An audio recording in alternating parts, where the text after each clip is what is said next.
Hi, ഞാൻ doctor ജോണ. ഡെർമാവ്യൂ hair transplantation ക്ലിനിക്കിൽ hair transplant സർജനായിട്ട് work ചെയ്യണം.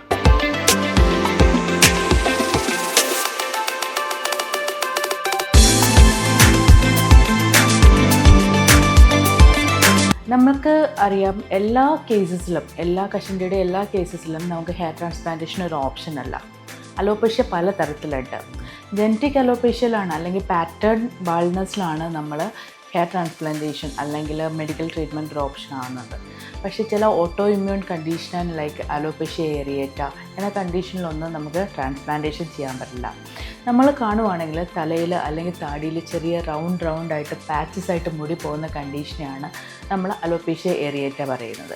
ഈ അലോപേഷ്യ ഏരിയേറ്റ എന്ന് പറയുമ്പോഴത്തേക്കും അതൊരു ഓട്ടോ ഇമ്മ്യൂൺ ഡിസോർഡർ എന്ന് പറഞ്ഞല്ലോ. അതായത് നമ്മുടെ സ്വന്തം ബോഡി നമ്മുടെ സ്വന്തം സെൽസിനെ ശത്രുവായിട്ട് കണ്ടിട്ട് അതിനെ അറ്റാക്ക് ചെയ്യുന്ന സിസ്റ്റമാണ്.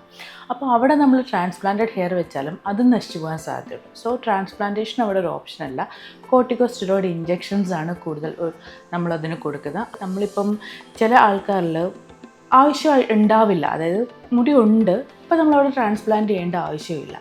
ആ കേസസിലൊക്കെ നമുക്ക് മെഡിക്കൽ മാനേജ്മെൻറ്റ് മതിയാവും.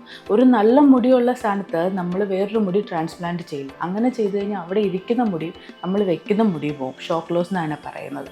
അതുകൊണ്ട് ട്രാൻസ്പ്ലാന്റ് ചെയ്യണമെങ്കിൽ അവിടെ ഒരു കറക്റ്റായിട്ടുള്ള ഒരു സ്പേസ് അല്ലെങ്കിൽ അവിടെ ഒരു ഫോളിക്കിളിനൊരു ഗ്യാപ്പ് വെക്കാനൊരു ഗ്യാപ്പ് ഉണ്ടാവണം. പിന്നെ ചില പേഷ്യൻറ്റിന് അൺറിയലിസ്റ്റിക് ഹോപ്പൊക്കെ ഉള്ളവർക്ക് കഴിവതും നമ്മൾ വെക്കാതിരിക്കുന്നതാണ് നല്ലത്. ഒന്നുകിൽ അവരെ പറഞ്ഞ് മനസ്സിലാക്കി ചെയ്യുക, ഇത് കോസ്മെറ്റിക് ഡെൻസിറ്റി ആണെന്ന് മനസ്സിലാക്കിയതിന് ശേഷം ചെയ്യാം. ദെൻ മൂന്നാമത്തെ കേസ് എന്ന് പറഞ്ഞാൽ ഡ്യൂപ്പ, അതായത് ഡിഫ്യൂസ് അൺപാറ്റേൺഡ് ഹെയർ ലോസ് എന്നാണ് അതിന് പറയണത്. അതായത് ഹെയർ ട്രാൻസ്പ്ലാന്റേഷൻ ചെയ്യുമ്പോൾ ഡോമിനൻസ് ആണ്, അതനുസരിച്ചാണ് നമ്മൾ ഹെയർ ട്രാൻസ്പ്ലാന്റേഷൻ്റെ ബേസിക് പ്രിൻസിപ്പിൾ. പക്ഷേ ഡ്യൂപ്പ കേസിൽ നമ്മുടെ ഡോണറിന് ഒരു സേഫ് ഡോണർ ഏരിയ ഉണ്ടാവില്ല. മൊത്തത്തിൽ തിൻഡ് ഔട്ടായിട്ടുള്ളൊരു പ്രൊസീജിയറായിട്ട്. അപ്പോൾ ബാക്കിൽ നിന്ന് നമ്മളെടുത്ത് മുടി വെച്ച് കഴിഞ്ഞാൽ അത് നിൽക്കണമെന്നില്ല, അത് പോകാം. നമുക്ക് ഈ അൺകൺട്രോൾഡ് ഡയബറ്റിക് ഇതിലൊക്കെ അല്ലെങ്കിൽ സ്മോക്കിംഗ്, ക്രോണിക് സ്മോക്ക് അവർക്കൊരിക്കലും ഉപേക്ഷിക്കാൻ പറ്റുന്നില്ല എന്നൊന്ന് തോന്നുന്ന കണ്ടീഷനിലൊക്കെ ആണെങ്കിലും കഴിവതും ട്രാൻസ്പ്ലാന്റേഷൻ ഒഴിവാക്കുക. അവർക്ക് വൺസ് അത് കൺട്രോൾ ആയതിന് ശേഷം വി ക്യാൻ ഡു ട്രാൻസ്പ്ലാന്റേഷൻ. ഇത്രയും കണ്ടീഷൻസ് നമ്മൾ കറക്റ്റായിട്ട് ഐഡൻറ്റിഫൈ ചെയ്യണം. നമ്മൾ ഇതിന് ഇന്നതാണ് ട്രീറ്റ്മെൻറ്റ് അല്ലെങ്കിൽ മെഡിക്കലി മാനേജ് ചെയ്യുന്ന കേസസ് അങ്ങനെ മാനേജ് ചെയ്യണം. അതൊക്കെ ഒരു ക്വാളിഫൈഡ് പ്രൊഫഷണലിന് മാത്രം പറ്റുന്ന സാധനങ്ങളാണ്. So choose your clinic wisely. Thank you.